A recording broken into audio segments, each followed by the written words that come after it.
une université, c'est un grand débat, et ce grand débat, on a pensé le passer avec deux grandes signatures, on peut le dire, par ordre alphabétique, Frédéric Dabi, que tout le monde connaît, Jean-Marc Vittori, qui n'est pas moins connu et qui a la plume acerbe toujours de l'orfèvrerie en matière économique et financière.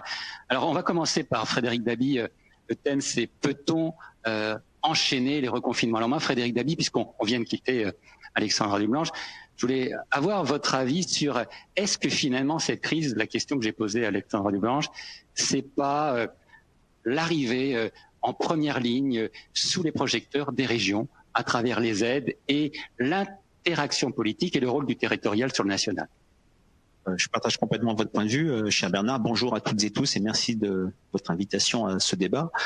Effectivement, qu'est-ce qu'a montré le premier confinement à travers les enquêtes de l'IFOP, qualitatives comme quantitatives? C'est le sentiment, à tort ou à raison, mais c'est ce que nous mesurons pour les Français, que l'État central avait failli, qu'il y avait un décalage entre l'injonction présidentielle du « nous sommes en guerre » et, pardon de cette formule historique, le juin 40 sanitaire que le pays a connu, des soignants pas préparés, des structures hospitalières dont par rapport auxquelles les Français étaient déjà très très inquiets. Je n'oublie pas de citer souvent qu'en septembre 2019, alors que la crise du Covid n'existait pas, la santé et la question de l'hôpital était devenue pour la première fois la préoccupation des Français.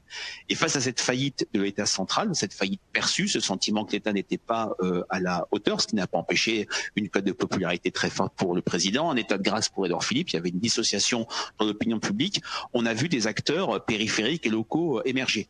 Les communes, bien sûr, qui apparaissaient plus souples, plus proche des réalités, plus efficace, plus pragmatique. Une Anne Hidalgo qui propose un plan de déconfinement dès la mi-avril, des maires de gauche comme de droite qui ont paru très proches des populations. Et clairement, au-delà des communes, le fait régional s'est imposé. Il était déjà là. Mais le Covid n'a fait qu'amplifier une situation en germe dans l'état d'esprit des Français.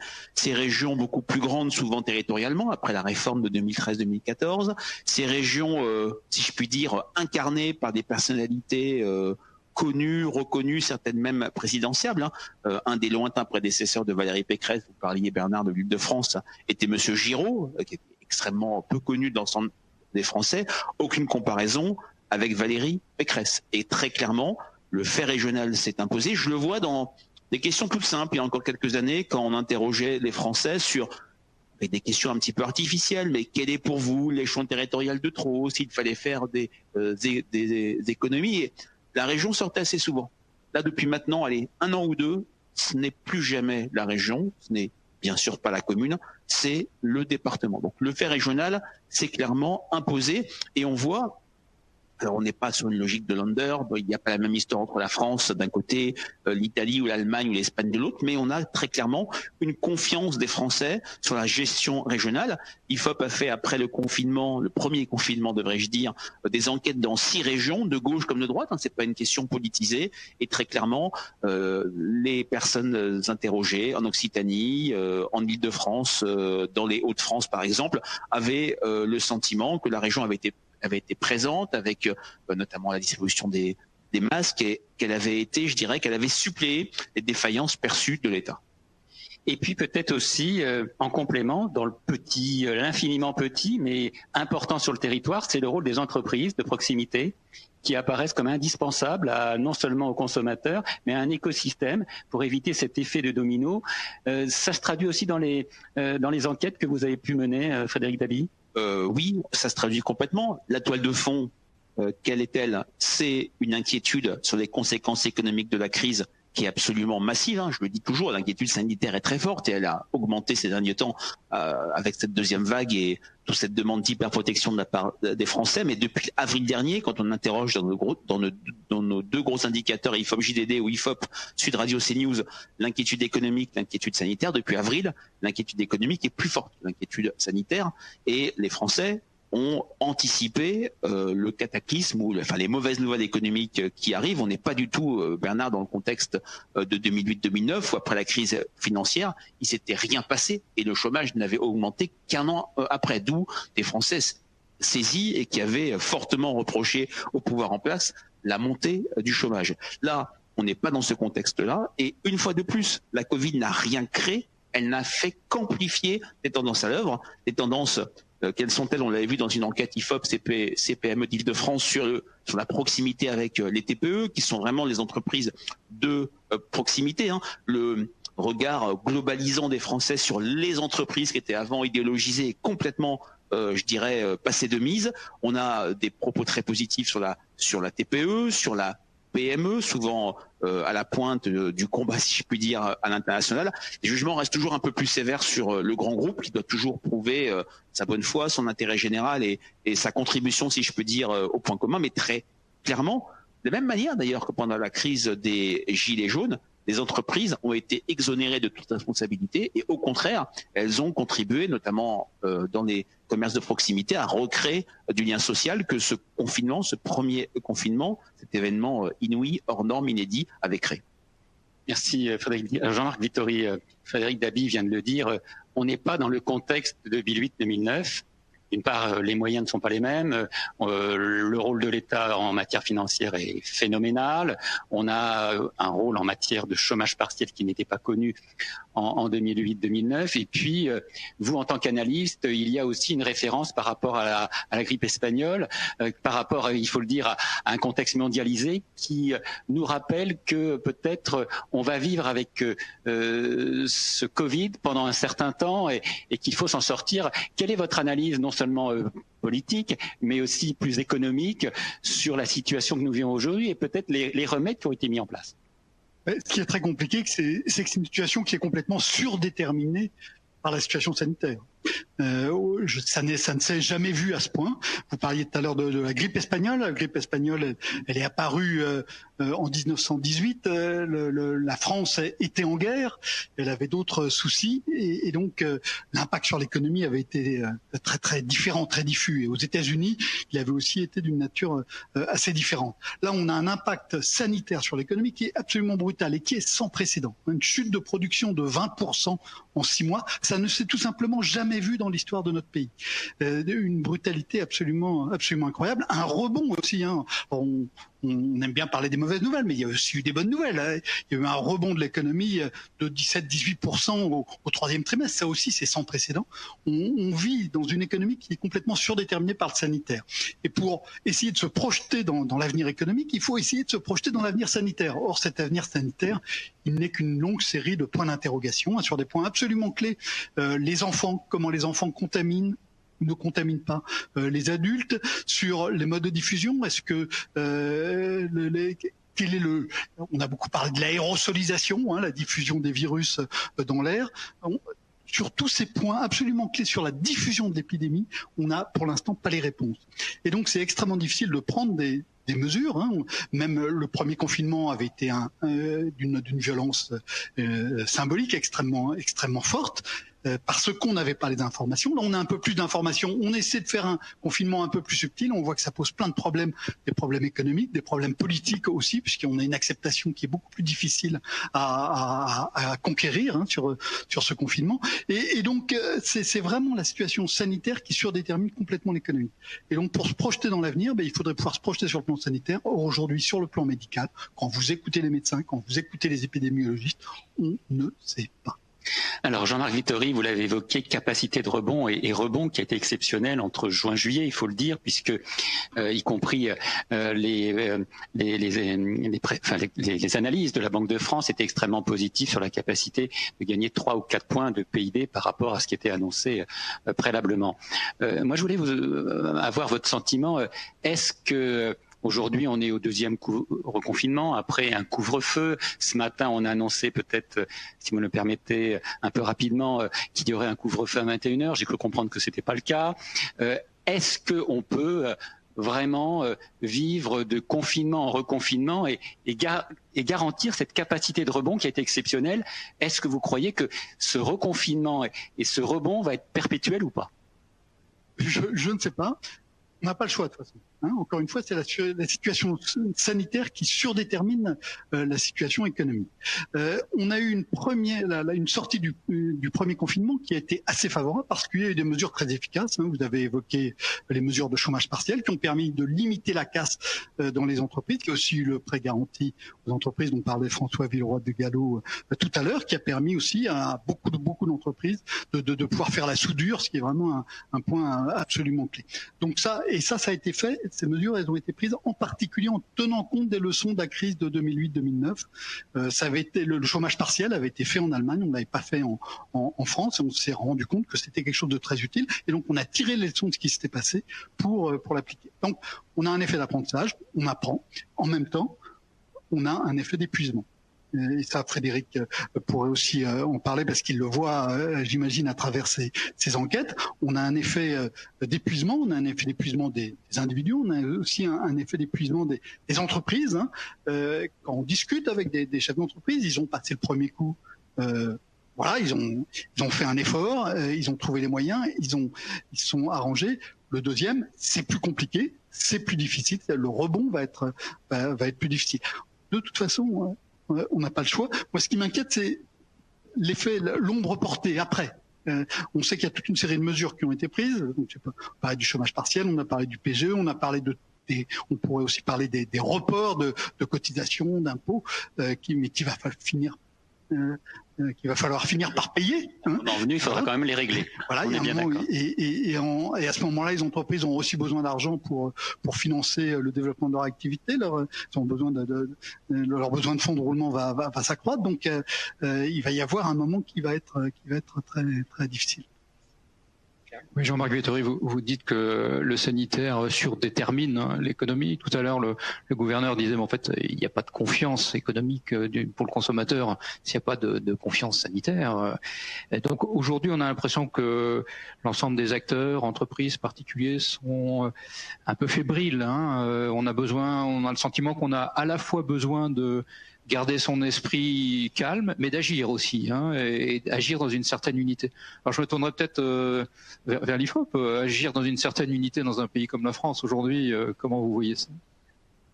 Ça n'a jamais été aussi compliqué. Effectivement, je rebondis sur ce qu'a dit Jean-Marc Vettori. On a une opinion publique insaisissable et que l'on peut qualifier en deux mots, l'épuisement. L'épuisement parce que les Français ne sont pas sur une logique de juxtaposition des crises. Ils les voient mêler, l'économique et le sanitaire, voire la crise terroriste. Et cette multiplication des chocs qui épuisent le pays et qui, le président de la République lui-même a fait référence à un film des années 80, Un jour sans fin, et les Français voient une éternelle répétition, choc terroriste après choc terroriste en France ou ailleurs. On est au lendemain du terrible attentat de Vienne, premier confinement. Et ce qui est très intéressant, on le voit dans nos études, à quel point les Français sont entrés différemment entre le deuxième, je n'ose pas dire second parce que j'essaie d'être pessimiste, mais allez, on va dire second confinement et premier confinement. Le premier au mois de mars, c'était presque vécu comme une aventure collective. Il y avait une inquiétude très forte, mais une aventure collective, des sacrifices en termes de temps, sur un temps limité pour retrouver les jours heureux. Là, ce n'est absolument pas le cas. Donc, épuisement et également incertitude. Et qu'est-ce qui est au cœur de cette incertitude? C'est l'incapacité de se projeter. Vous en parliez. C'est tout à fait ça. Comment se projette-t-on sur le plan économique? Comment se projette-t-on sur le plan sanitaire? On entre à peine dans le deuxième confinement qu'on parle d'un troisième confinement, que des hypothèses, je ne sais pas si elles sont vraies ou fausses, qui parlent d'un lever du confinement autour des fêtes de fin d'année et un retour très sévère au mois de janvier. Voilà. Tout ça épuise l'opinion publique, la maintient dans une incertitude et fait que les Français ont une lecture, par exemple, de l'action des décideurs uniquement économico-sanitaire, avec comme point symbolique l'action attendue en matière de lutte contre le terrorisme. Alors moi, Frédéric Dabi, il y a quelque chose qui m'interpelle depuis plus d'un an, c'est la perte de la valeur de la parole publique. et je voudrais avoir votre sentiment à l'un et à l'autre, c'est ce qu'on peut appeler la lassitude démocratique. On a l'impression que on ne croit plus les médecins, on ne croit plus les politiques, on ne croit plus les banquiers, et on ne croit pas toujours les entrepreneurs, et qu'il y a aujourd'hui une fronde justifiée. Je ne parle pas de la fronde des petits commerçants, pas uniquement celle-là, et que nous comprenons et que nous vivons, puisque nous en sommes, mais on a l'impression que la parole publique est démonétisée. À quoi c'est dû? Alors, c'est un phénomène. Vous me laissez 3 heures, j'imagine, pour répondre à ça avec un plan. Moi, il me faudra aussi 3 heures. 3 heures, mais c'est très bien. On pourra dîner dans un restaurant après. Enfin, non, il y a pas de restaurant, donc on dînera pas. Non, plus sérieusement, c'est clair, c'est un phénomène que la Covid a tout simplement amplifié. C'est un phénomène de long terme. Le signe ou le symptôme, c'est quand même l'abstention, la non-participation électorale. N'oublions pas que la caractéristique première de ce quinquennat, depuis l'entrée en fonction d'Emmanuel Macron, mais je n'ai pas responsable, mais c'est un constat, c'est à tous les scrutins, je mets de côté des sénatoriales, une abstention supérieure à 50%. Ce n'était jamais arrivé en France. Moi, ce à quoi j'attribue la démonétisation de la parole publique des décideurs politiques, c'est une crise du résultat. C'est très clairement une crise du résultat. Quand on interroge les Français sur l'histoire politique passée dans des enquêtes qualitatives où ils s'expriment spontanément, c'est le sentiment que les quinquennats Sarkozy et Hollande, à bien des égards, n'ont pas été utiles. Il y a une interrogation forte sur le quinquennat d'Emmanuel Macron, même s'il a une popularité appréciable, il capitalise sur l'absence de réceptacle, sur la destruction du champ politique et l'absence d'alternatives aujourd'hui crédibles. Aujourd'hui, ici et maintenant, on ne sait pas ce qui se passera dans 18 mois. Donc c'est d'abord une crise de résultats, une crise du cap, une crise de donner des perspectives qui fait que l'opinion est de plus en plus, pour le dire un peu trivialement, paumée. Maintenant, c'est vrai que la Covid a démonétisé encore plus fortement la parole publique. On est passé de la critique sur le mensonge, l'absence de transparence, la pénurie de masques, maintenant une critique sur l'absence de préparation. Vous aviez le temps, on nous dit dans l'enquête, de préparer le pays à une deuxième vague. Vous n'avez rien fait. C'est bien sûr injuste, mais c'est comme ça que c'est dit. Même si également, et je vais parler d'autres signes de défiance, il y a de plus en plus chez les Français, qui s'expriment dans nos enquêtes IFOP, une logique d'exonération. Sous-entendu, c'est tellement difficile de comprendre cette crise, avec en plus une communauté scientifique qui se déchire.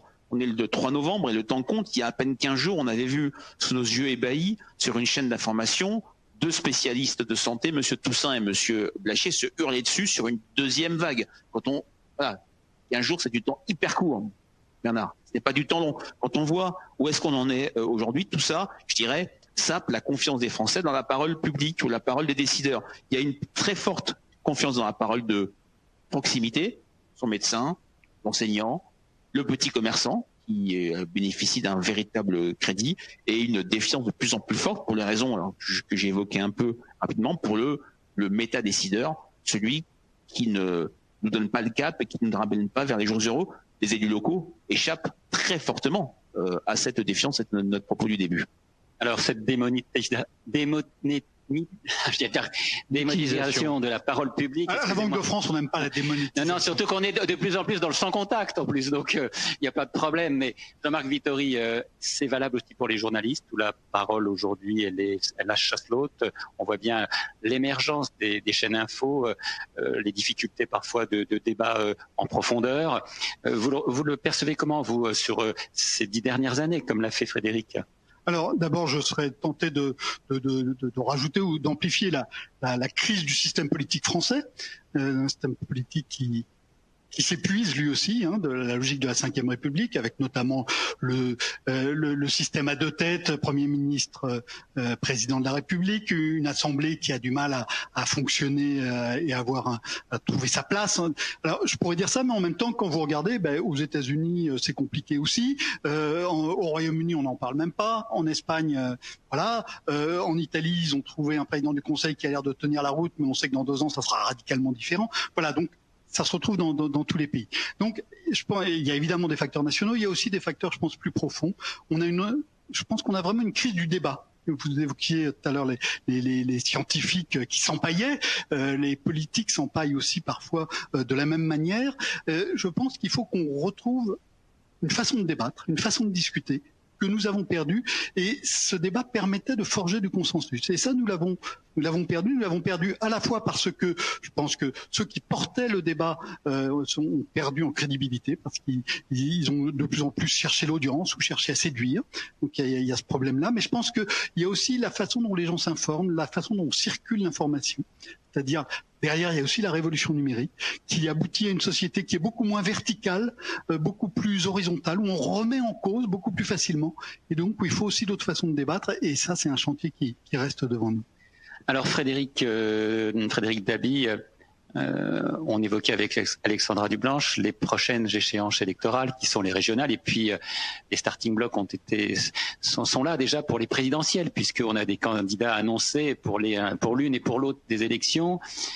Est-ce que ça va le faire et est-ce que finalement on n'est pas depuis cette réforme sur le quinquennat et dans le fait d'avoir toujours une majorité de godillots, si vous me le permettez, en tous les cas, qui vote et qui ne débat pas, qui vote pour la majorité, est-ce qu'il n'y a pas finalement un manque de liberté et d'action corollaire dans le cadre d'une action publique qui doit être atomisée? Vaste question. C'est vrai que la campagne des régionales commence dans un contexte de désintérêt massif. Si on prend la comparaison de 2015, dès après les européennes de juin 2014, les Français, beaucoup de choses s'étaient passées autour des élections régionales. Là, elles auront lieu sans doute au mois de juin, personne ne peut le dire. Sur ces élections, on a une logique de municipalisation, c'est-à-dire que les motivations de vote ont changé. C'est de moins en moins un vote d'étiquette qu'un vote qui mobilise des motivations municipales, c'est-à-dire le bilan, le projet, l'incarnation, ce qui est une bonne chose pour les sortants qui vont pendant la crise, je dirais, engranger des bénéfices symboliques et réels sans pour autant faire campagne. Et ça sera compliqué pour les partis outsiders qui n'ont pas de sortants. Je pense bien sûr à la République en marche. Et vous parliez, Bernard, de l'élection présidentielle. Le paradoxe probable, c'est qu'en 2022, dans un contexte où aujourd'hui Emmanuel Macron est plutôt bien placé. Vous avez vu notre enquête IFOP Fiducial pour le JDD et Sud Radio. On a testé 11 scénarios, c'est quand même beaucoup. Et dans ces 11 scénarios, Emmanuel Macron est systématiquement au second tour et fait un score meilleur que son score réel de 2017. C'était pas arrivé depuis François Mitterrand en 1987. Ça nous ramène loin. Et c'est vrai que le paradoxe, un président qui apparaît en position de force avec un parti qui n'aura gagné aucune élection intermédiaire.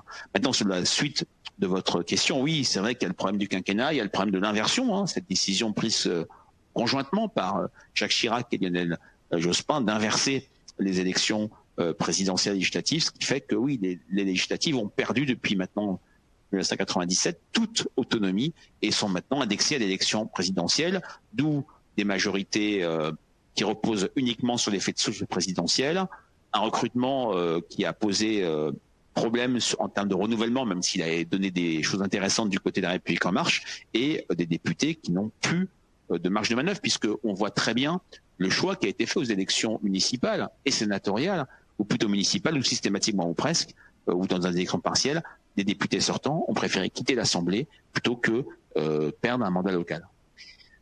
Jean-Marc Vittori, cette atomisation de la majorité, ce besoin de débat, ce besoin de ne pas être dans une locomotive, est-ce que ça répond aussi à une attente tout simplement des électeurs, d'avoir une diversité tout en restant dans un monde apaisé, puisqu'on voit que le monde dans lequel nous vivons est extrêmement dangereux aujourd'hui.